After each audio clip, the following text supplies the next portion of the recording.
খুলনা ৫ আসনের ধানের শীষ মনোনীত প্রার্থী আলী আসগার লবির নির্বাচনী এলাকার প্রাণকেন্দ্র ডুমুরিয়ায় আগামী ২৪শে জানুয়ারি ২০২৬ হিন্দু সম্প্রদায়ের মহাসম্মেলন। এই মহাসম্মেলনের প্রস্তুতি সভা এখন শুরু হতে যাচ্ছে। দর্শক সাথে থাকবেন, দেখবেন, লাইক, কমেন্ট এবং শেয়ার করে উৎসাহ দেবেন। জাতীয় সঙ্গীত আমরা গাই, আমার সোনার বাংলা আমি তোমায় ভালোবাসি। এই গানটি গেয়ে জাতীয় পতাকাকে সম্মান প্রদর্শন করি না? করি না? আমাদের এই গানটিকে ওরা বলে এই জাতীয় সঙ্গীতের পরিবর্তন করতে হবে। এই কথাটি বলেছে কিনা বলেন? জোরে বলেন, এই কথাগুলো বলেছে? তাহলে আপনারা কি ওরা যে দাবিগুলো দিয়েছে এই দাবিগুলোর সাথে এখানে হিন্দু মুসলমান যারাই রয়েছেন তারা কেউ চান পাকিস্তান আবার পুনরাবৃত্তি হোক? এই বাংলাদেশের পরিচয় আমরা থাকি, এটাই তো চাই, ঠিক কিনা? আমি সেই কারণেই আজকে আপনাদের কাছে এখানে আহ্বান করতে এসেছি। আগামী ২৪ তারিখে যে সনাতনী সমাবেশ হবে, এই সমাবেশটি আপনারা ওখানে যাবেন। ওখানে যাবেন কোন কারণে? আমাদের বক্তারা বলবার চেষ্টা করেছে যে ১৯৭১ সালের ওই পরাজিত শক্তিরা ৫ই আগস্টের এই আন্দোলনের পরে ওরা চলে চেয়েছিল আমাদের সনাতনী ভাইরা যাতে এই দেশে না থাকুক, তারা যেন এই দেশ ছেড়ে চলে যায়, এমন একটি পরিবেশ সৃষ্টি করতে চেয়েছিল না? ওরা চেষ্টা করতে চেয়েছিল। আর সেই কারণে এই ডুমুরিয়ার মানুষ, বিশেষ করে বিপ্লবী ডুমুরিয়া, বিদ্রোহী ডুমুরিয়া, আর বিশেষ করে শুকনার কুলতলা, নকশাল বাড়ির লাল আগুন জ্বালিয়ে দাও, ছিটিয়ে দাও, এই স্লোগানটি আপনারা পরিচিত না? তা সেই জায়গার মানুষ আপনারা ২৪ তারিখে হাজির হয়ে বলতে পারবেন না যে শোনো, রাজাকার আল বদর আল সাম যারা রয়েছে তাদেরকে জানিয়ে দিতে পারবেন না? আপনারা হাজির হয়ে ধুতি পরে, পাঞ্জাবি পরে, আমার দিদিরা, বৌদিরা, কাকিরা লাল শাড়ি পরে, টিপ দিয়ে, সাদা শাড়ি, লাল পাড় পরে জানিয়ে দেবেন, ওদেরকে দেখিয়ে দেবেন যে এই বাংলাদেশ কোন বিশেষ দলের নয়।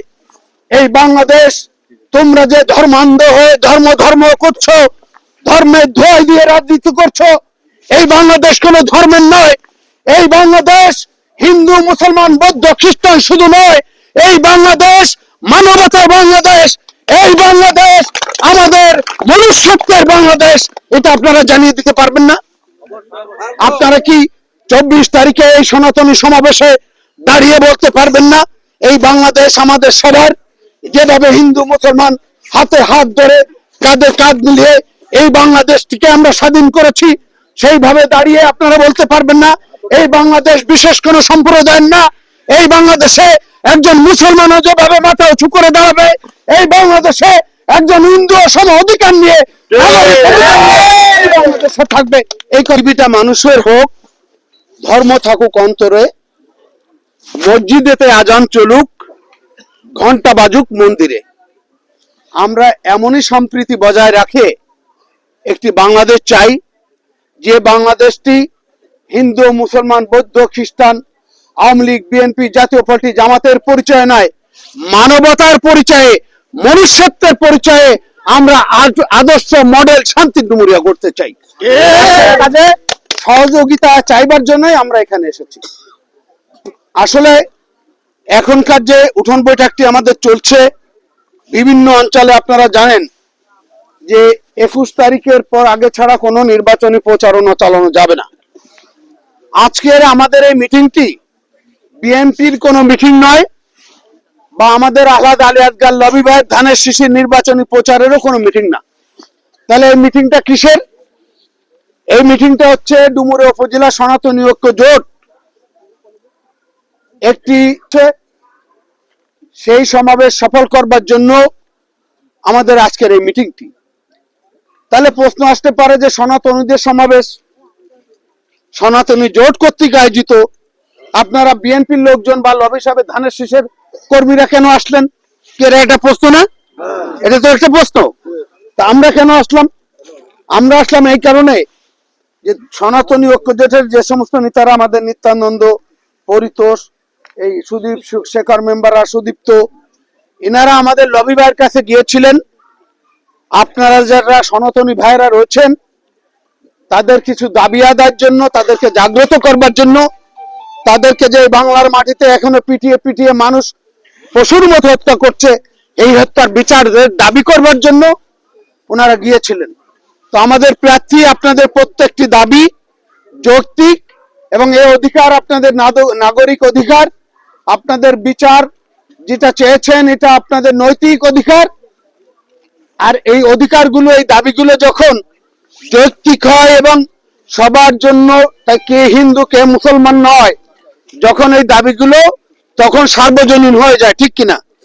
তো এই কারণেই আমরা আলহাজ আলী আসগর লবি ভাইয়ের নির্দেশে আপনাদের এই সমাবেশের একাত্মতা ঘোষণা করবার জন্য এবং সংহতি জানাবার জন্য মূলত আমরা এখানে এসেছি।